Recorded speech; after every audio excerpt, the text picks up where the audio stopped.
State for Grand Bahama giving an update on a recent investment trip.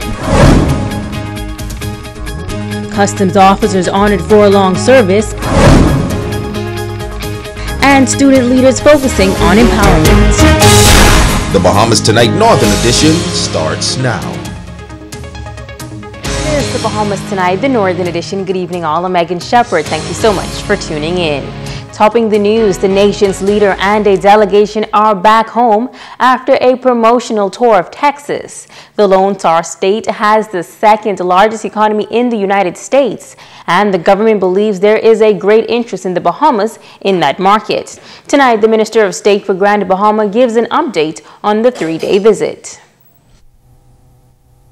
Minister of State for Grand Bahama, Senator the Honorable Kwesi Thompson, are part of that delegation that traveled to Texas recently, promoting the island of Grand Bahama.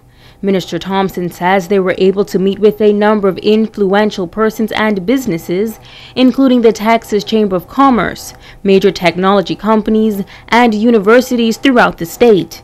He says that the government strongly pushed the idea of doing business on Grand Bahama. We have already received some responses back from those companies, and we will beginning to be putting some more detailed proposals to them, and we have already invited them to come to Freeport so that they can continue that dialogue.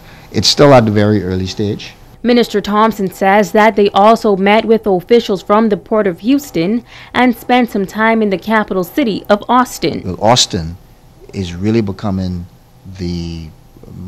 probably the second largest technology hub that they have in the U.S., second to Silicon Valley. And Houston also has a huge oil market, and that's one of their main industries. And we have here the oil storage facility. We have the two oil storage facility. Buckeyes has a presence in Houston, and so it is a good place for Grand Bahama to get its message out. The minister is adamant that a revitalization is on the way for Grand Bahama, and residents must be prepared to take advantage of the opportunities. One of the reasons why the companies will come is because you have the local talent to be able to provide them. I mean, one of the companies said to us, they don't have a problem in actually locating or moving their location or increasing their locations. But what they are looking at is who has the capacity and who has the talent to be able to meet the needs that company has. He admits that the government must create an environment for revitalization, but insists that it will be the private sector to really drive the island's success. The government is going to continue to encourage and continue to push the private sector to expand, to invest, and to see the benefits of doing business and going into territories that they didn't go into before, and taking on new employees, investing money. And so what we want to do is to begin to create that environment and to begin to tell people that we have that kind of environment where you should feel confident in investing and in expanding. Overall, Minister Thompson says that the trade mission was a success, but the true measure of success will be in the results. The Minister for Local Government addressing the recent terminations at the Freeport City Local Government Office. 2 weeks ago, 8 employees were given termination letters. They claimed that they were forced to sign a contract without being paid for their years of service. Hitalia Hall has the minister's take on the issue. The Minister of Transport and Local Government, the Honorable Frankie Campbell, says the matter was brought to his attention during a meeting with practitioners on Grand Bahama to see how the local government process is working in anticipation of strengthening the system and implementing it in New Providence. I was aware that there was an issue, but I was also made aware that they were working it out. And so I allowed the process. The Local Government Act allows for where there is a grievance at the local government level for an appeal to be made to the central government. Now the minister says for those that are concerned, the matter is now in the hands of the Attorney General's office, and there is expected to be some sort of resolution soon. There has been some communication since the evolution to this point, and I'm now awaiting a legal opinion from the Attorney General's office, who is the legal advisor for the government of the Bahamas. And when asked his position on the issue, if I was going to rely on my opinion, I wouldn't go to the Attorney General's office. But in one way or another, there will be some resolution. But it is something that we're going to have to get used to as we are moving forward. That the local government has some authority, and the local government will make some decisions. Hopefully those decisions will find the consensus of all the persons in that local environment. However, if there is no consensus and there is a grievance, then it will come to the central government. So it's all part and parcel of the process, and I want to assure all those concerned that once it reaches my desk, once my authority is established, I will act in accordance to my authority according to law. Reporting for ZNS Network News, I'm Atalia Hall. In other news, the Customs Department celebrating the men and women who have given more than 20 years of service to the department. Last night, an award ceremony was held at Le Chateau on the Green. That is where the Minister of Finance, Deputy Prime Minister the Honorable K. Peter Turnquest, commended the group for laying the foundation for the Customs Department. He says that customs officers make tremendous sacrifices to build the level of professionalism within the service. Most of our honorees would have served in various capacities in the Department of Customs, and they would have served in different locations during their tenure. Significant sacrifices to themselves and to their families.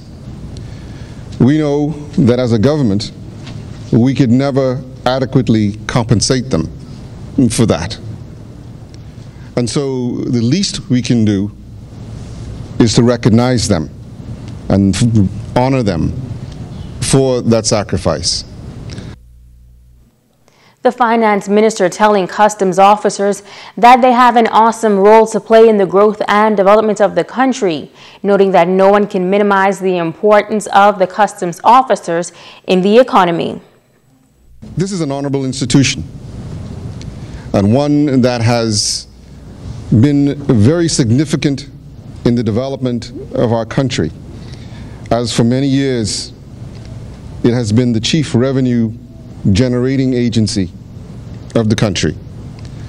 And so while doctors can boast of saving lives, police can boast of protecting citizens and solving crimes, none of it would be possible if you didn't collect the money to grease the wheel so that they can do the jobs that they do.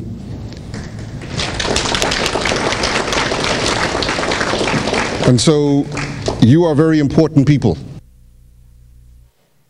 Customs officers will attend the annual Customs Church service this Sunday at 10 a.m. at Calvary Temple of Assemblies of God. The Grand Bahama Principals and Vice Principals Association spearheading a student leadership summit designed to cultivate the leader within. For the students involved, the session was all about empowerment. Kimberly Mullings was there. Over 120 student leaders of junior and senior high schools across Grand Bahama participated in the symposium hosted by the Grand Bahama Principals and Vice Principals Association.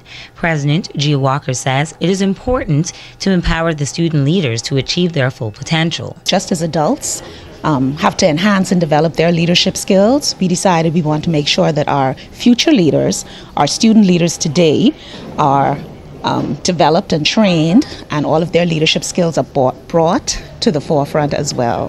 We were mainly targeting prefects, but any of the other students who would have shown leadership abilities, their school's administration or guidance counselors would have chosen them accordingly. District Superintendent for West Grand Bahama and Bimini, Evan Butler, says the symposium was both timely and necessary for the student leaders. He commends the association for organizing the event. We call on our student leaders in our school to get the message across of what teachers and principals and administrators are trying to do in school.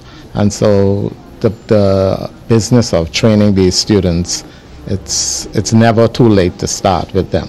And so we are very pleased with what is going on. The Minister of Youth, Sports and Culture, the Honorable Michael Pintard, spoke to the students about focusing on the leader they are within and their leadership styles. He shed light on attributes and the characteristics of effective leaders as well. Their training now will determine who they become and what roles they play later on in life in this society, nationally and internationally, because many of our young people, I mean, they're going to be world changers. They're going to have an impact across the globe in a number of areas, and so this is an appropriate training ground for them. International leadership speaker T.J. Sullivan, out of Portland, Oregon, was invited to conduct the plenary session with the students. He considered it a privilege to be able to do so.